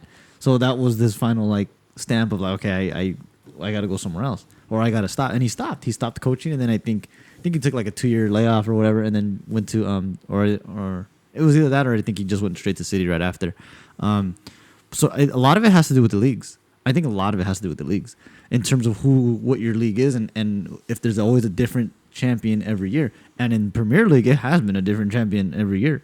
There hasn't been one that's gone back to back. I agree with you, but I'm sticking with the coaches. No, but that's what I'm saying. I think that plays a role to that. When you're constantly having to challenge every single season for a league title. if you're not constantly having the challenge for the league title every year, it's like the coach is like stuck with just one thing. It's like, we're going to win this, dude. Don't even stress about that. This is what we got to get. And if you're not getting me this, then somebody else is going to come in and we're still going to win the league. I don't care who it is. And that's what's been happening at Juve. We saw it. They went 9 years in a row with probably different coaches those 9 years. And only one of those coaches, I think, out of all those 9 years, took them to the finals twice. Which same was coach. Same coach. It was the same coach. That's what I'm saying. Twice. You know what I'm saying? So at that point, they were like, okay, the first year he went, okay, we'll give you next year. He didn't get there next year. Then the following year he got there, I think. It was like they skipped 1 year and then they got there the following year. So then they were like, okay, and then they finally got rid of him because they brought in Ronaldo and then they got in the other coach. I forgot his name. So sorry. Yeah, sorry. Yeah, something like that. Yeah. So and he didn't do anything, and then they got rid of him, and now they brought in Pirlo. So they're going in that dynamic of. Well, we'll see by the summer what happens. That's what I'm saying. So with all these other teams like PSG, but again, PSG's done that too. They won the league every year or however many years they went, but they were in that same boat of like, we're gonna win league, man. Yeah, let's focus here. No, I get that, but I guess what I'm trying to say is like the 10-year coaches, the 15-year coaches, the Alex Fergusons. I really don't see that. The closest one right now is because again Simeone. But I'm going off of what you said. Yeah. So I was trying to ask, like, will we ever really see that anymore? If all these teams are still winning leagues, and they're like, okay, we got the leagues, we can put it in the coach, but we want champions. I think. I don't know. I only see it with certain clubs, honestly. But you got to look back at you got to look back at all the clubs because in the 5 years, in the last 5 years, let's just say the last 5 years, the champions of Champions League, the teams were Real, Liverpool, Bayern Munich. Real. Well, I mean, Liverpool. I guess we're counting this year. Whoever wins this year is gonna be a new one. Yeah. Because before that was Barcelona. Barca. So again, another Spain team. So you got La Liga, Premier League, and Bundesliga one in there. Yeah. Yeah. So again, and the teams it hasn't been different teams. Yeah, because look, here's a perfect example. The Munich just fired. Well, not fired, but he left because they lost champions. They lost champions, but then again, he won everything. So it was for him. It was like, well, I won everything. What else is for me to do? So that's what I'm saying. Like, if we have a Ferguson type, like that's how he had it in his career. He won everything at one point. Yeah. And did he leave? No, he stayed. And it was at a point where it was longer. He left because the owners. No, he was retiring. Like he just felt it. Yeah, from his book, his health became an issue. I was getting into that. Okay, so again, it was more of a house. So I understand that part. Yeah. I get it. He probably would have stayed there until he actually died. Like, you know what I mean? If he wanted to, yeah. Yeah, like he probably died on the sidelines somehow coaching. But so what I'm saying is like, there's that coach who's won everything. It's like, okay, well, I'm gonna do it again. I want to go, But then again, so what I'm saying is like, these coaches bounce around and get to a point where like, how long do I have? Is this next? Is Semio thinking like, is it next year? Is it because we've been so close every time? But I've been able to at least win 2 leagues. I've been able to win some of these trophies. I've been able to be one of the best, if not the best, athletic coach that ever they had. Yeah. To oppose of like. Pep has been able to do things within a 4-year span. Yeah. You literally, I look at him as like, I'm a 4 or 5 year plan guy. I'm not giving you 10 years. Yeah. Yeah. But he's going to tell you, he's going to say, I'm going to get everything I got in those 5 years, and all I need is 1 champion. Yeah. I don't need 3 in a row. Like how we just saw Zidane come in and he got 3 in a row, but only won 1 league and a few Copa del Rey and whatnot. But to say like, okay, you gave us 3 in a row. Like you were planted in kind of a good thing that was going, as opposed to like these other coaches. So I personally think, I guess if you want to say yes, by all means, I personally think I don't think we'll ever see another Ferguson type coaching unless Simeone stays there for another 5 years and finally gets his champions. Yeah. Because again, if this guy wins, if Pep wins, I honestly think that he'll probably be all right. I got everything. Like again, how I was reading Ronaldo's Instagram. It's like I won all this, and this at Juve. I won in Champions League. This is why we came in here. He didn't say I'm leaving, but you're kind of hinting something. Yeah. This is all I needed. So this is why I gave you 4 years. So I think also with these coaches, like, yeah, I'm giving you 5 years, and that's my agreement. If I don't do it, by all means, I think if he wins or doesn't win, he'll probably try to add 1 more year, and that's the final straw. Yeah. Whatever contract. Like, I don't know if recently he's extended anything or not. Yeah, I haven't checked them. But I think that goes a long ways with all these other coaches. You know, from Pochettino being there, not winning anything, but he was there for quite a long time, right? Yeah. And then what other coaches I'm thinking of? Even the new guy that's coming up, the Leipzig guy, he was so good. He didn't really win much, but he was able to go to Bayern Munich. Yeah. As opposed when Pep went to Bayern Munich, he came from the Champions League team. He came from a fucking stacked. Well, squad. the issue I saw with Munich for him going in there was they came off of the year where they won the treble, which was they won the Champions League, they won the I think it's like the DFB Polik and the league. So he basically came into a team that was like, hey man, this team won everything last year. There's no reason for you to lose, and he just tried to get his champions. Yeah, and that was the only thing I think that's the only thing he had to get out of that group was champions, and he couldn't do it. So okay, before I keep going with all these coaches, I'm just seeing it more and more because now I see even one of the other good coaches I like, which they just showed right now, Espirito Santo. I'm thinking he could be another top coach that could go to a top club, which I hope is Tottenham if he wants to stay there. Fucking Juve maybe, but for him. So I want to hear you say that, but I guess your final thoughts that you really gonna see if you're gonna give me a 10-year coach that wins the Champions and stays there, what coach is that coming up? Because I don't see any. The closest I would see is Simeone. So I guess it's him. I'm kind of right. Like we're not going to see that anymore, really. I'm not saying we're not going to see it. It's just I think at least anytime soon because he is the only closest one. I see. The only way I see it is with some coaches and some teams, certain teams. I don't think it Spurs. A lot of these somewhat owned teams, I would say the American-owned teams, are in that business of mindset of we have to win. Coach, we need that. We have to win this year. I'm not gonna wait 5 years. Yeah, done a 5-year plan. There's other clubs that are not like that where they don't mind to. Like, I think City was that. I think City was that example. Yeah, develop. We know who we're bringing in. Let's let them build it, and let's see. Liverpool is another example because. A perfect example was when Klopp came in. The first thing he says, he goes, "In 4 or 5 years, we'll either win the league or we'll get to the Champions League final." He goes, "But this is not going to happen in a year." Yeah. So that's that. A lot of it has to go with what the agreement and game plan is from between the owner and the coach. Yeah. So if the owner's mindset is like, "Hey man, we have the team. I just need you to do your thing and win this year." And if you don't, well, then we're gonna get ready. But that's where these teams kind of tend to fall apart because the expectation is to try to win every year. But in reality, it's like, no, you got to really build these teams and how the coach wants for it to be built. Other teams that were like that example was Santos, the team he was on with Wolverhampton.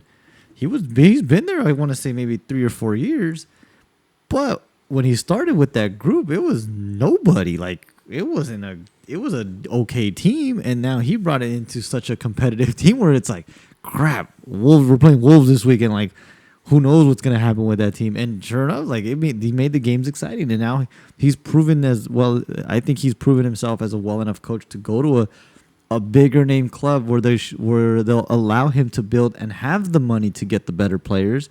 And be able to be successful. I think he's more than capable of doing that. There's been a lot of coaches like that. I think Spurs, honestly, I think the problem there is I don't know if I don't think it's the coaching. I think it's the owner that's the problem there. Because I feel like these guys want their certain players, but they're just not convincing the owner enough to go get them. Because a lot of times it's like we'll just use Haaland as an example. Spurs can say, or whoever the coach, like, hey, I want to go get Haaland. And the guy's like, what is it, 100 million? I'm only giving you 90 million for the budget, man. It's like, really, you can't fork out 10 million just for us to get this guy and be able to win and do this and do that. You'd be pretty surprised how that works. Which, yeah, I'm sure there's a lot of schematics and everything that go along with it.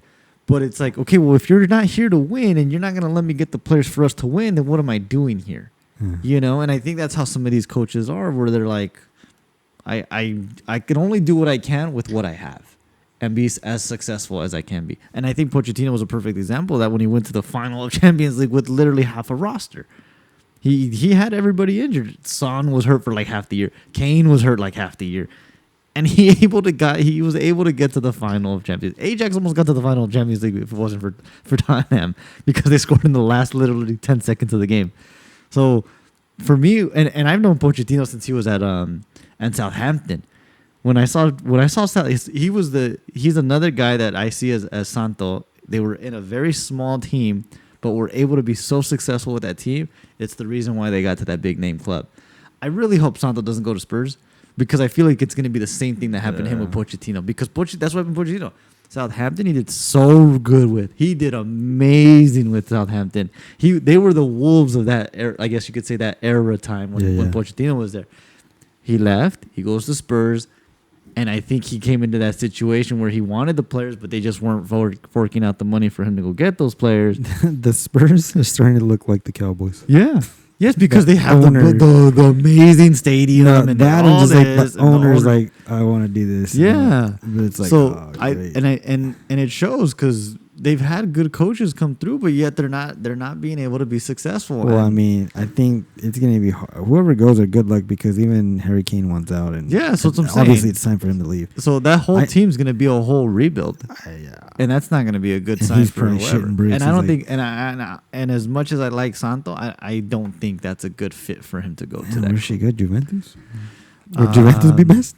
Imagine a surprise. You know who where I would be surprised he goes to is Madrid. He is Portuguese, so he knows that area. Like, he knows the whole area there, like the culture and dynamic of what Real Madrid would be. Like, I wouldn't like that would be, for me, I would think that'd be a good fit for him. It's too big of a club. I know it's not. I know it's a big club, but I just think what he's been capable of doing with Raúl Jimenez as his forward. Hold on. I know, no. Hold on. Think about that, because you're talking about how Tottenham is. And then you're talking about the same. Those two owners are similar. The difference with Tottenham and Madrid is Madrid's willing to put out the money to get whoever they want. If they're trying to. Spurs is not willing to put out the money. So if Santos over here saying, "Hey, I want Mbappe, this player, let's go get him. Okay. That's what we know who the owner is. Come on, he's more than willing to put out the money to go get the players they want to get. You know what I'm saying? Whereas Spurs, it becomes a question mark, where there's a whole variable that need to be in play for us to go get that guy. With Madrid, it's like, oh, okay, let's go get him. Let's go try to get him. You know, I think that's just how I see Madrid. Wow. So that's where I see, again, with some clubs where the owners, some sense benefit, and others don't. I'm seeing it. I can see it. Because that's what happened with that when I read, like, I think I brought this up last time, was with Sir Alex Ferguson. Like I was saying with Sir Alex Ferguson, I think I brought this up before, was they weren't fully owned until like the last, I think, 2 or 3 years or 4 years of whatever his years were there. And before that, it was always, he knew how to, obviously he had an eye for players, but he would get his players. He would get the players he'd want to get, and that's how he was successful, because they knew how to go get them in any way possible. And I think a lot of these clubs are just like, they want what's that phrasing? They want short-term results instead of the long-term, you know? And there's some clubs that are like that, and others they're like, okay, we want the long term. Well, we're willing to wait for the long term because the long term is going to benefit us. Liverpool was that, but now they struggled really bad this last year, but were lucky enough to end the way they ended and end up being, I think, third in the league. They ended up, I think, third or fourth or something. I can't remember. They ended up getting into Champions League now for next year. So now they're going to rest guys, and I'm pretty sure they're going to do the same thing about getting rid of players, getting players, and things like that. So to me, it's a lot of it is the ownerships of the clubs in terms of allowing those coaches to be long term Whereas other clubs, they want short term. Like, look, I mean, Chelsea. Nothing against Lampard, but I think if they gave him somewhat of a chance, who knows? They wouldn't have had the season they have now, obviously, if they didn't get rid of him. But since they got rid of him and brought Tuchel, and I'm pretty sure he's now being seen as a well-renowned coach because he did what he did with PSG, and look what he did with Chelsea. Now it's okay. We gave you half season to see what you do all year next season. But Chelsea is the prime example of getting rid of coaches literally like every year, even if you're successful, you know. Yeah. So it's just that's part of it. So we'll see who that club will do. Because look at United. I think United finally made the realization that we didn't allow the coaches that we had the time to grow and build the team as we should have with the previous coaches that we had. I think Mourinho was one of the closer ones, but I think Mourinho's time in terms of the way he is, I think he's just the game is just catching up to what he was, and he's not really being successful with it. And Solskjaer, from what I've seen, he's brought back that dynamic of what Sir Alex Ferguson was, because he played under him, but I'm getting that sense now of like when I used to watch them. Because I used to watch them and they're like, they're losing the first minute 1-0, and then they score, and then it's the last 10 minutes, and it's bringing back that excitement of winning in the last minutes of the game, and they get more joy of that out of that win, and if they won 3-0 in the first half already, you know, that's what I've been seeing. They win all year and didn't lose an away game. They did not lose an away game. That is very difficult to do. Yeah, I saw that. I mean, that's very difficult to do. I mean, granted, they didn't have fans, and I'm pretty sure fans would have played it, but still, not to lose a single away game, that's not easy to do. I was like, wow. So to do that was amazing to see. So he's brought back, I think, the dynamic of what Sir Alex Ferguson used to have, and he's been able to get the best out of the players that he has, and it's been showing. It's been showing a lot. There's been guys like I said, we had guys that were injured, but then brought in guys and were able to do that. He helped Cavani break the number 7 curse. Cavani scored, I think, 15 goals this year, and that was a guy again that was probably aging out. That PSG probably thought, this guy won't score anymore. Now imagine if he stayed at PSG and never left and was, I guess you could say, healthy all the time.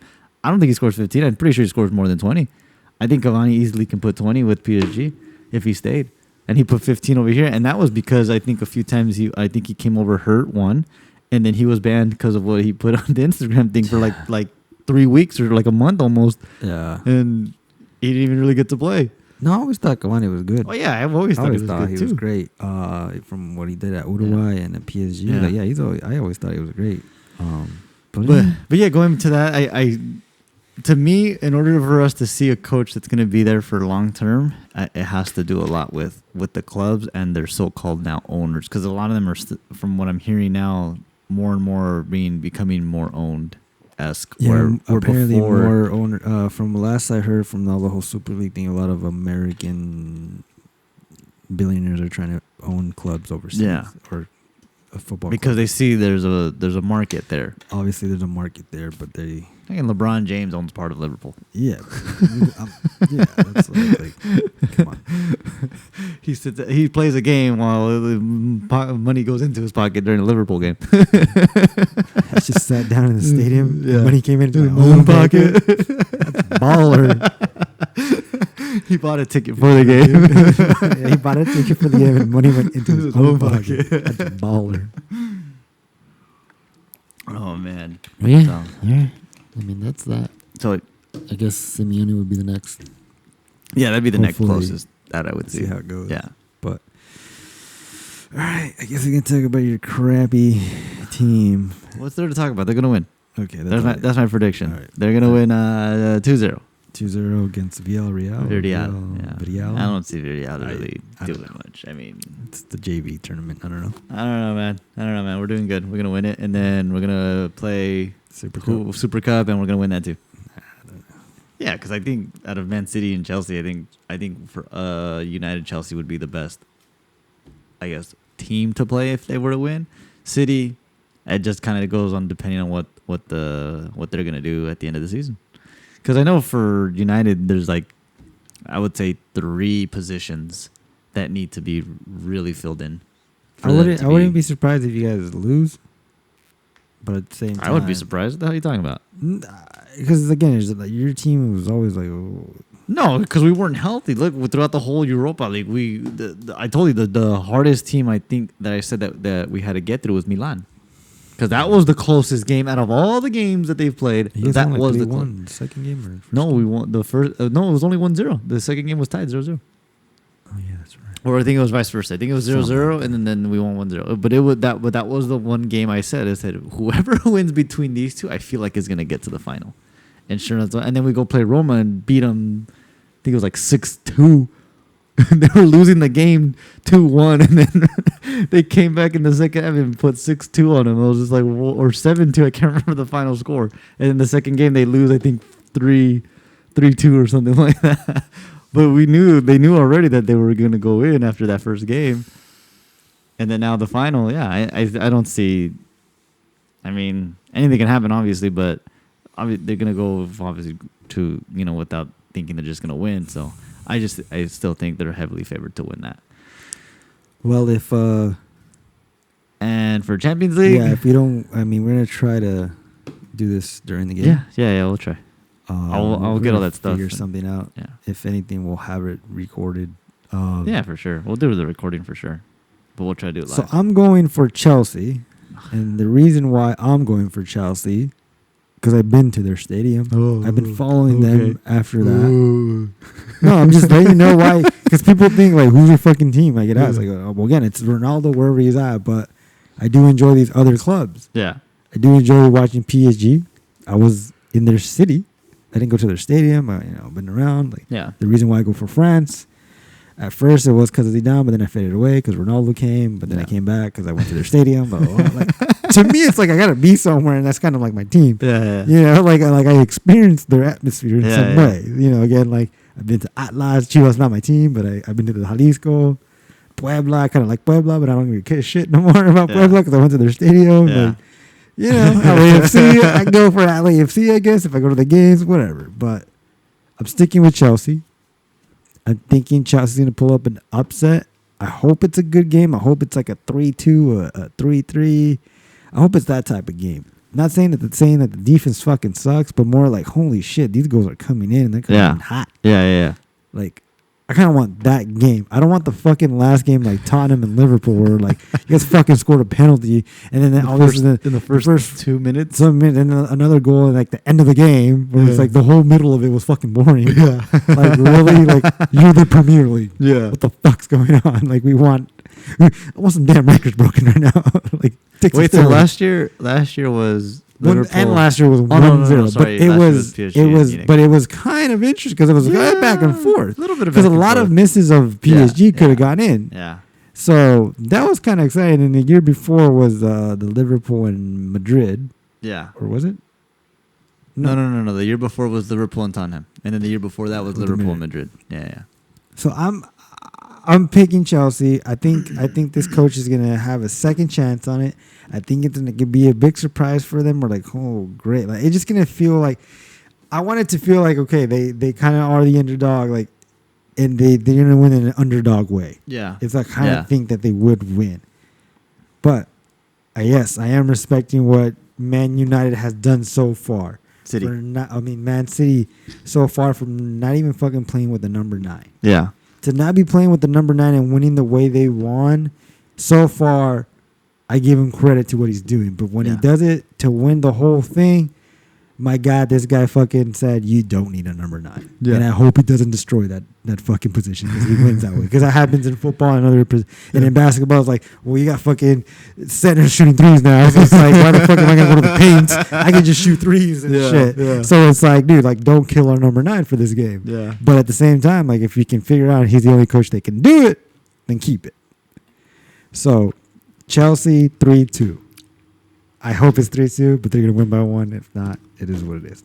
That's what I'm going for. That's what I'm rooting for. So if you guys see us recording the next game, I'm going to have a reaction because that's the team I'm going for. It's not going to be fucking made up because when I go for teams, I'm going to be like, ooh, I want that. So you're going to see my actual reactions. like I've done before in the past when I watched Cristiano play. So it's gonna be similar to that. But I know it's really odd for even to hear right now as we're recording for this guy to fucking go for his rival, which I think is fucking stupid. If you're that type of fan of that type of culture of fans of like, that's my rival, fuck them, we want them to lose. I know. But him and this other Man United fan that, I like Pep because we like Barca too. So I get you have different teams, so do I. Yeah. But this is fucking weird. It is weird. No, it is weird for me too because I hate City, but... Do you? I don't think you do. No. Actually, I hate City. No. I hate that they won the league, but for me, because I've idolized him since basically starting my coaching career, I'm going to root for the guy because he's everything that I've basically been able, in the sense, become because of how much I've idolized him. As much as I'm going to say I'm going to go for City on this game because I just love Pep so much that I can't root against him. Even when he was at Munich, I couldn't root against him because I just love what he is in terms of a coach and his characteristics. Everything that he brings to the table in terms of a coach is everything I want to be as a coach that he brings. You know, I watch his interviews and I watch how they question him things, and he's such a humbling guy and just so professional in what he does and what he says. It's like, as hard as they try to get this guy to say things, like, he doesn't fall into those traps that a lot of these other coaches do because there was the last game, I can't remember what game it was, but whatever the game it was, I think they lost, but it was already over because they've already won the league and they lost. And somebody brought up, it's like, would you have won if you had Harry Kane? And he goes, what? He goes, why are you even asking that? He goes, no. He's a Tottenham player, man. Like, he has nothing to do with this. Like, why are you even bringing this up? I was like, I'm not even going to answer that next. And more other the interview or people were really trying to get that answer for him about Harry Kane. And he just tell us about Monaco. Yeah, like he was like literally, it was literally like that. And then he's like, you could just see in his face. He goes, nah, like stop asking this. Like that has nothing to do with what we're doing right now. I can be a fucking reporter. I ask stupid questions. Yeah, they ask ridiculous questions, and some of them like I'm just like, really, dude, you really asked that? And then 5 reporters later asks the same one. I'm just like, oh my, and he has the same response. It's like, why these fools? I just want to slap them. Yeah, so I see it in his face too. But yeah, but my point across from that is just the dynamic of what he's been able to do and everything he's been able to, and why I'm going for him is just because of I can't not root for the guy because he's been successful. I mean, he's been able to do what other coaches have not, and it's not easy. For me, he's the Ronaldo of coaching in terms of him playing at different teams. Because Ronaldo went to United, went to Real Madrid, went to Juventus. He's done the same. He was at Barca. He was at Munich. Now he's at City, and he's won in every single country, and he's won multiple titles in every single country. So it's like, how do you root against this guy? You know, it's you root against Ronaldo, huh? Oh, because that's different. I went for the team. I didn't go with Ronaldo. You go for Ronaldo in the terms of you follow him. So I was going to ask. You know what I'm saying? You're doing. I'm doing the similar thing with the coach. I'm doing with the coach. Do you get what I do? Yeah. You get it now? Yeah, I get what you're doing. But I do it with the coach. I guess how Oscar likes Ronaldo. But the difference there is he's not biased towards the player. He goes into what he's doing. You're going towards just the player alone. And but it's a similar concept. It's similar. You know, tomato. What I'm asking you, what I'm saying is that tomato. What I'm saying is the concept of what you're doing is basically what I've been doing. It's not. No, it's not Ronaldo. Like, if Ronaldo went to Barca, fuck it. I've talked shit on Barca. Fucking Barca. Like, yes, Mexican club. Go ahead. I'll fucking say that. No, not the same. Completely different. It was Real. Imagine if we were diehard fans like when the old Ronaldo there and Figo. Holy shit, right? They both play for those 2 different teams. That's true. Like those guys, those fans actually hated those players after that. Yeah. Yeah. That's why it's fucking weird to hear you. I know. The fuck this guy's going for City? I'm going for Pep, man. I'm going for Pep. I want Pep to win. I'm going for the fucking refs. Yeah, I'm going for Pep to win. I'm going for the refs. Yeah, I want Pep to win. I hope there's 2 red cards. I got money on that. I want 2 red cards in there. If I get 2 red cards, I get 2 E's. That's my pick. I would say score then. I'm gonna go 2-0. 2-0? And the only reason why I say that is because I know Chelsea. I think they've met like the last 2 times already. Mm-hmm. The last one they met, I think, was the semifinals before the final. Mm-hmm. I don't really think City really wanted to win that one. Okay. No, because I think their focus is Champions League. I think the focus was Champions League, and I think the focus was League. And then they played them. I think they were the second to last game. Yeah, it was like a week ago or two. Yeah, for the league, and they've already won league, so they didn't really play anybody. So I don't really want to go off of those two games in terms of saying that Chelsea's not going to score or Chelsea. Well, the first league game against them, I think it was 3-1 City. Yeah, so I'm gonna. And that was not with the same coach. No, that wasn't with the same coach. So it's a literally brand new game. This game is gonna be the best out of both of them because I want to say for sure that tournament or the FA Cup, I'm about 90% positive it wasn't in the cards for them to say this is what we got to focus on to win this year. I'm sure the focus for them was they were realizing they were getting closer to win the league, and they're realizing they're closer to win Champions League than they've ever have been. So for them to lose the FA Cup, I think for them was like, let's not worry about that. That's fine. We could lose that one. 2-0? I say 2-0. 2-0, I say 3-2 Chelsea, 2-0 City. 2-0 City. So Fucking A. And that's on Saturday at 12? At 12, Saturday? Yeah, I made sure I'm not doing anything that day. So that way we can watch it and Yeah. see this. No. I don't have anything. Who the fuck's gonna... Okay, never mind. I was like thinking, why is MLS even playing? There's games on at 12 o'clock for MLS. It's like, why would you watch this game if you're a soccer fan? Watch this game. I know. I don't know, man. That's just how it is. I hope it's a good game. I'm sure it will be. It's going to be entertaining. It's going to be because... Real quick, non-soccer. Yeah. Clippers down 0-2. Did you just say Clippers? Yeah, they were supposed to win that series. They're down 2 against the Mavericks. Just saying, they're ranked 4, or they were the 4th seed or whatever. But whatever, just let you know. Basketball? We're really worried about basketball? I just want to throw it out there. That's all. Clippers? These Clipper fans act like, oh my god, we're better than the Lakers right now. What seed are they? 4th, And who they go down to? the Mavericks. Oh, Mavericks have what's that one dude? Yeah, they're up 2-0. Yeah, it's that one guy. Who the Clippers have? Everybody that they wanted, Paul George or whatever the fuck his name. You guys watch that. The guy from I don't know who else is the there. the braids hair. He has braids. I don't know. I just really went blank. I don't know. I don't He was even on know. the Toronto. He was on only a couple Toronto. guys I remember. He was on Toronto. He won it 1 year. Oh, Kawhi Leonard. There you go. That guy's been washed up too. Okay, he's watched it. As long as he said he's watched it. That guy's. That's enough of that. I never liked Kawhi. That's I enough never of thought he was that. good. Keep it talking. I just want to throw it out there. I can give a shit now. I just want to throw it out there because there's fucking Clipper fans. We're better than the Lakers.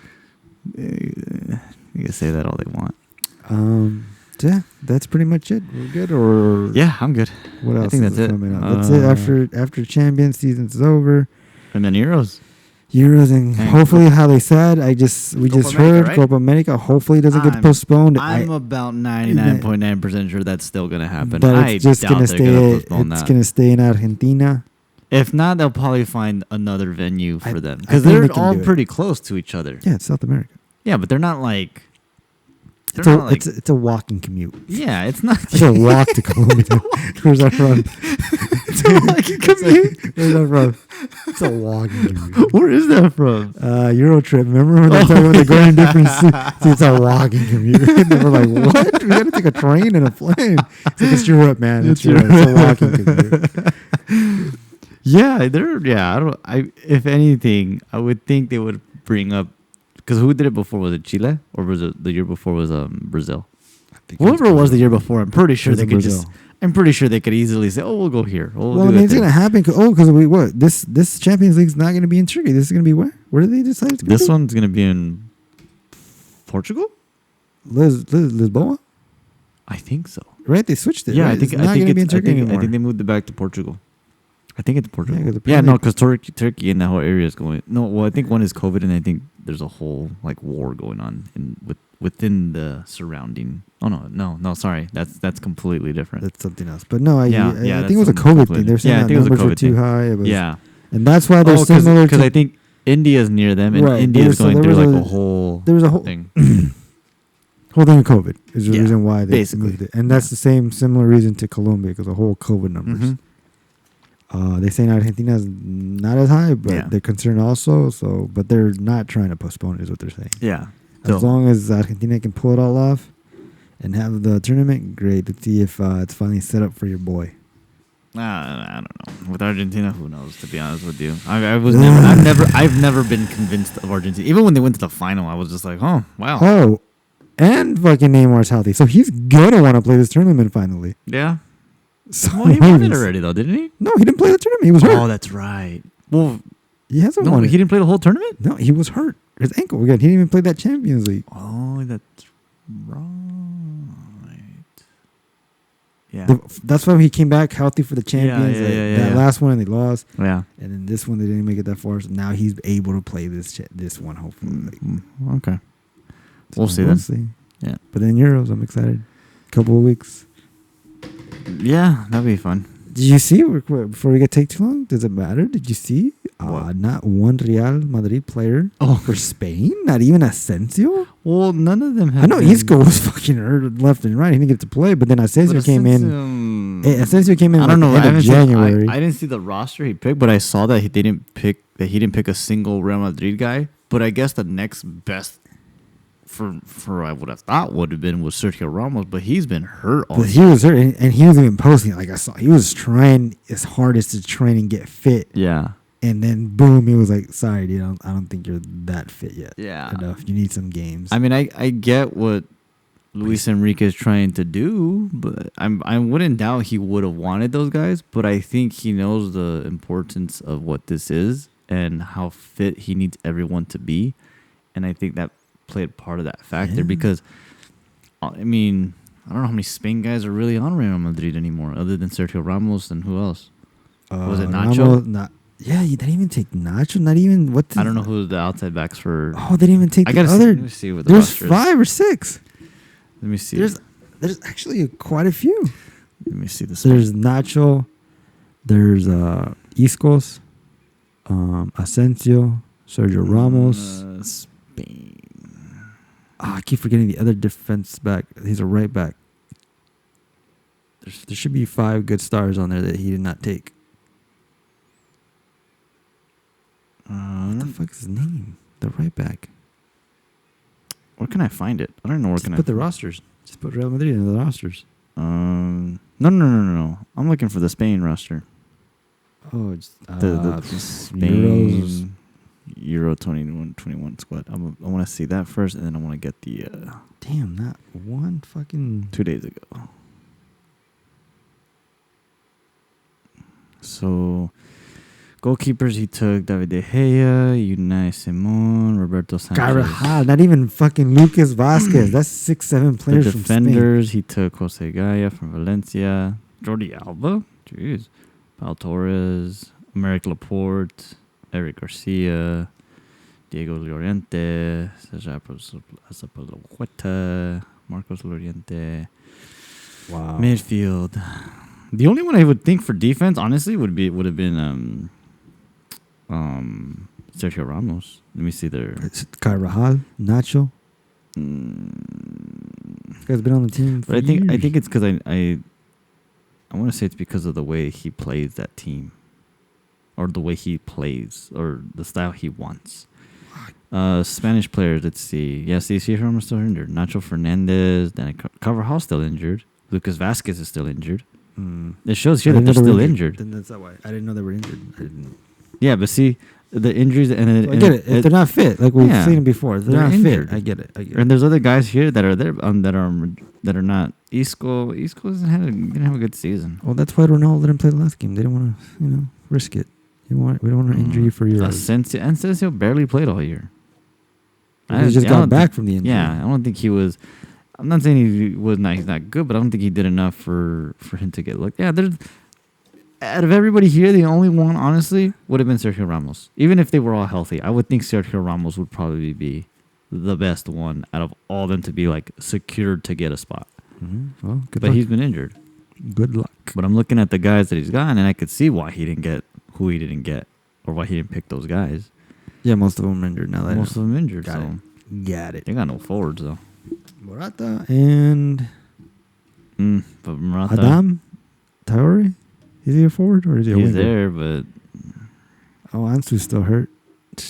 He didn't get. There's not a lot of good forwards for them, honestly. Morata, he tears it up at Spain sometimes. Not gonna lie, he does tear it up at Spain sometimes. We'll see. Good luck. But yeah, I mean, I could see why he didn't pick. Check Portugal. Tell me if they're stacked. Of course, they're stacked. Okay, good. That's all I need to know. But that's sometimes a problem. Let's not get into it. We're good. We're gonna do that. Just say he's stacked. Yeah, we're good. We're good on time. Yeah, we're good on time. All right. So we'll be back here on Saturday. Dude, should we be cheesy and tell people to click and subscribe? No, Bella does that. What'd she say?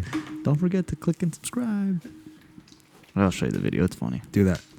Yeah. Do that. where the fuck down here is fucking you. You can see it. I don't know. We don't need to. I'm not. YouTube's been around for years, so you can figure it out. I'm not great yet in terms of editing. Just be like, click up here. No. You guys can find this. It's not that fucking hard anymore. It's funny when I still see that. You just there. It's like, where is it? What? I spent 10 hours on the computer and I can't find it. 10 hours. Funny. Yeah. So, but all right, man. Done. We're good. We got it. Okay. Check you later. Deuces. Till next time. Bye.